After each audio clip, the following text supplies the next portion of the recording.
अथर्ववेदाय नमः। चतुर्थ कांड, सूक्त 16। महान अधिष्ठाता वरुण देव सभी वस्तुओं को जानने वाले हैं। वे समस्त कर्मों को निकटता से देखते हैं तथा सबके वृत्तांतों को जानते हैं। जो स्थित रहता है, जो चलता है, जो गुप्त बल भरा अथवा खुला व्यवहार करता है तथा जब दो मनुष्य एक साथ बैठकर गुप्त विचार विमर्श करते हैं तब उनमें तीसरे उनसे भिन्न होकर राजा वरुण देव उन सबको जानते हैं। ये पृथ्वी और दूर अंतर पर मिलने वाला विशाल द्विलोक राजा वरुण के वश में है। पूर्व पश्चिम के दोनों समुद्र भी वरुण देव की ही दोनों कोखें हैं। इस प्रकार वे जगत को व्याप्त करते हुए थोड़े जल में ही विद्यमान हैं।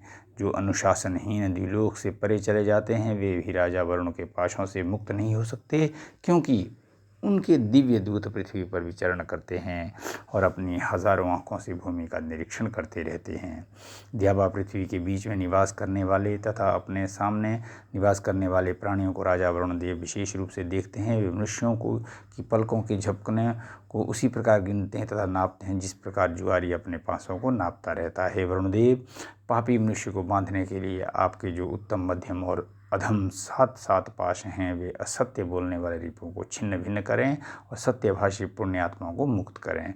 हे वरुण देव, आप अपने सैकड़ों पाशों द्वारा इन रिपुओं को बांधें।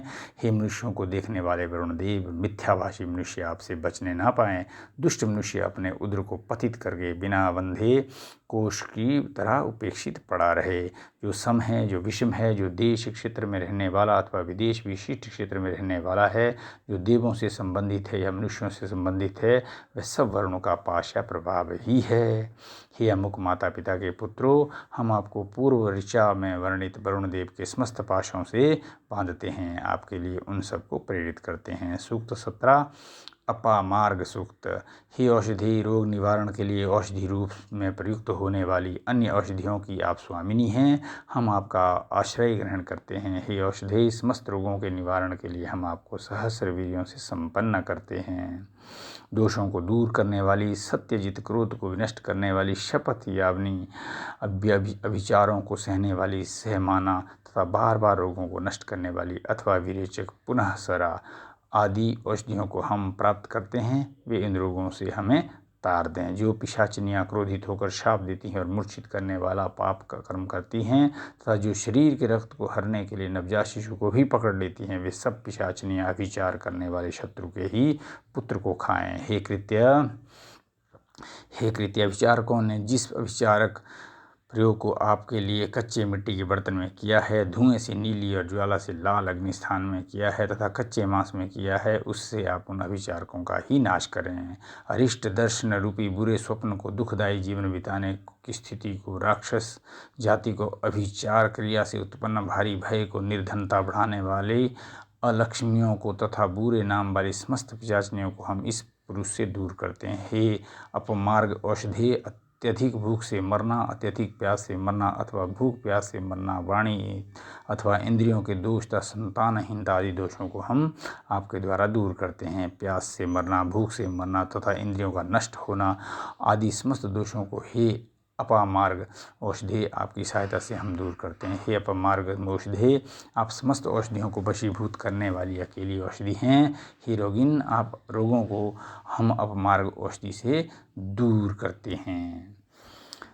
सूक्त 18, अपामार्ग सूक्त। जिस प्रकार प्रभा और सूर्य का तथा दिन और रात्रि का समानत्व सत्य है, उसी प्रकार हम भी सत्य की रक्षा करने के लिए यत्न करते हैं, जिससे हिंसा करने वाली कृतियाँ निष्क्रिय हो जाएं। हे देवो, जो दुष्ट अनजान व्यक्ति के घर पर कृत्या को प्रेरित करते हैं, वे कृत्या वापस लौटकर उस अभिचारी पुरुष से इस प्रकार लिपटे जिस प्रकार दूध पीने वाला बच्चा अपनी माता से लिपटता है। जो पापात्मा गुप्त स्थान में कृत्या प्रयोग करके उससे दूसरों की हिंसा करते हैं, उस दग्ध क्रिया अग्नि संयोग वाली विधि में बहुत से पत्थर फट शब्द पुनः पुनः करते हैं। इस अग्नि संयोग से किए जाने वाले कृत्या प्रयोग में फट करने वाले विस्फोटक पदार्थों, गंधक, सोरा, मेनशील, पोटाश जैसे ठोस पदार्थों का प्रयोग किए जाने का यहाँ भास मिलता है। हे हजारों स्थानों से उत्पन्न होने वाली सहदेवी औषधि, आप हमारे रिपुओं को कटे हुए बालों वाले तथा कटे हुए ग्रीवा वाले करके विनष्ट कर डालें। उनकी प्रिय कृत्या शक्ति को उन्हीं के पास पहुँचा दें। जिस कृत्या को बीज बोने योग्य स्थान में गाड़ा गया है, जिस कृत्या को गौ लोगों के बीच में गाड़ा गया है, जिसको वायु प्रवाह के स्थान में रखा गया है तथा जिसको मनुष्य के गमन स्थान में गाड़ा गया है, उन सब कृतियों को हम सहदेवी औषधि से दूषित प्रभावहीन करते हैं। जो शत्रुगण कृत्या प्रयोग करते हैं किंतु कर नहीं पाते, पैर की उंगली आदि ही तोड़ने का प्रयास करते हैं, उनके लिए वह कृत्या पीड़ा उत्पन्न करे तथा हमारा भला करे। अपामार्ग नामक औषधि हमारे अनुवांशिक रोगों तथा शत्रुओं के आक्रोशों को हमसे दूर करे। वह पिशाचियों तथा समस्त अलक्ष्मियों को भी बंधनग्रस्त करके हमसे दूर करे। हे अपामार्ग औषधे, आप यातना देने वाले समस्त यक्ष राक्षसों तथा निर्धन बनाने वाले समस्त पाप देवताओं को हमसे दूर करें। आपके साधनों के द्वारा हम आपके अपने समस्त दुखों को दूर करते हैं। सूक्त 19 अपामार्ग सूक्त। हे अपामार्ग औषधे, आप रिपुओं का विनाश करने वाली हैं। आप कृत्या का प्रयोग करने वाले रिपुओं की संतान को वर्षा में पैदा होने वाली नरकुल नामक घास के समान काट कर नष्ट कर डालें। हे सहदेवी, निषद के पुत्र कण्व नामक ब्राह्मण ने आपका वर्णन किया है। आप याजक की सुरक्षा के लिए तेजस्वी सेना के समान जाती हैं, अतः आप जहाँ गमन करती हैं वहाँ अभिचारजन्य भय नहीं होता। प्रकाश के द्वारा संसार को अवलोकित करते हुए सूर्यदेव जिस प्रकार ज्योति में सर्वश्रेष्ठ हैं, उसी प्रकार हे सहदेवी, आप भी समस्त औषधियों में श्रेष्ठ हैं। आप अपामार्ग औषधे, हे अपामार्ग औषधे, आप अपने बल के द्वारा कृत्या के दोषों को नष्ट करती हुई दुर्बलों की सुरक्षा करती हैं और राक्षसों का विनाश करती हैं। ये औषधे, पूर्व काल में इंद्र आदि देवों ने आपके द्वारा राक्षसों को तिरस्कृत किया था। आप अन्य औषधियों के ऊपर विद्यमान रहकर अपामार्ग रूप से पैदा होती हैं। हे अपामार्ग औषधे, आप सैकड़ों शाखाओं वाली होकर विभिंदती नामक प्राप्त करती हैं। आपके पिता का नाम विभिंदन है, अतः जो हमारे विनाश की कामना करते हैं उन रिपुओं के सामने जाकर आप उनका विनाश करें। हे औषधे, आप असत भूमि से उत्पन्न हैं, फिर भी आपकी महत्ता द्युलोक तक संव्याप्त होती है। आप कृत्या अभिचार करने वाले के पास ही उसे निश्चित रूप से पहुंचा दे। हे अपामार्ग औषधे, आप प्रत्यक्ष फल वाली उत्पन्न हुई हैं। आप रिपुओं के आक्रोशों तथा उनसे विस्तृत मारक अस्त्रों को हमसे दूर करके उनके पास लौटा दें। हे सहदेवी औषधे, रक्षा के सैकड़ों उपायों द्वारा आप हमारी सुरक्षा करें और हम हजारों उपायों द्वारा कृत्या के दोष से हमें बचाएं। हे लतापति औषधे, प्रचंड बलशाली इंद्रदेव हमें ओजस्विता स्थापित करें। सूक्त 20 पिशाच क्षयण सूक्त। इस सूक्त के ऋषि एवं देवता दोनों ही मातृनामा है। मातृनामा का एक अर्थ होता है माता जिनका नाम है। इस आधार पर सूक्त मंत्र में देवी संबोधन सर्वव्यापी मातृसत्ता को लक्ष्य करके कहा गया प्रतीत होता है। कौशिक सूत्र के विनियोग के आधार पर सायण आदि आचार्यों ने इसे त्रिसंध्या मणि अथवा संदम पुष्पा के नाम साथ जोड़ा है। हितकारिणी मणि या औषधि के लिए माता देवी जैसे संबोधन उचित भी हैं। नाम मातृसत्ता को किसी औषधि में संव्याप्त देखना तो उचित है, किंतु उसे वहीं तक सीमित मानना उचित नहीं प्रतीत होता। मंत्रों में उस देवी के जो व्यापक प्रभाव कहे गए हैं वे किसी भौतिक पदार्थ के लिए अतिरंजित लगते हैं, किसी दिव्य सत्ता के लिए ही वे स्वाभाविक हो सकते हैं।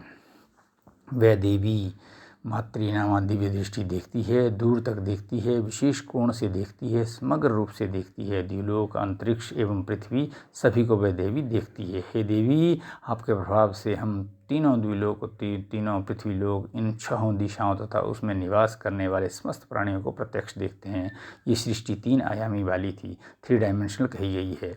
द्विलोक तथा पृथ्वी के तीनों आयामों में देखने की क्षमता अथवा ध्यावा पृथ्वी की गुणात्मकता को समझने का भाव यहाँ परिलक्षित होता है। दिशाओं चारों ओर की 4 तथा ऊपर नीचे मिलाकर 6 होना तो मान्य ही है। हे देवी, स्वर्ग में स्थित उस सुपर्ण गरुड़ या सूर्य के नेत्रों की आप कनिनिका है। जिस प्रकार थकी हुई स्त्री पालकी पर आरूढ़ होती है, उसी प्रकार पृथ्वी पर आपका आरोहण अवतारण हुआ है। हजारों नेत्रों वाले इंद्रदेव ने हमारे दाहिने हाथ में रखा है। हे औषधे, इसके माध्यम से हम शूद्रों और आर्यों सभी को देखते हैं। हे देवी, आप राक्षसों आदि को दूर करने वाले अपने स्वरूप को प्रकट करें, अपने को छिपाए नहीं। हे हजारों आँखों से देखने वाली देवी, गुप्त रूप से विचरण करने वाले पिशाचों से हमारी सुरक्षा करने के लिए आप उन्हें देखें। हे देवी, आप असुरों को हमें दिखाएं, जिससे वे गुप्त रूप से रहकर हमें कष्ट न दें। आप यातुधानियों तथा समस्त प्रकार की पिशाचनियों को भी हमें दिखाएं, इसलिए हम आपको धारण करते हैं। हे औषधे, आप कश्यप की आँख हैं और 4 आँखों वाले देवशूनि की भी आँख हैं। ग्रह नक्षत्रों आदि से संपन्न आकाश में सूर्य के सदृश विचरण करने वाले पिशाचों को आप ना छिपन दें।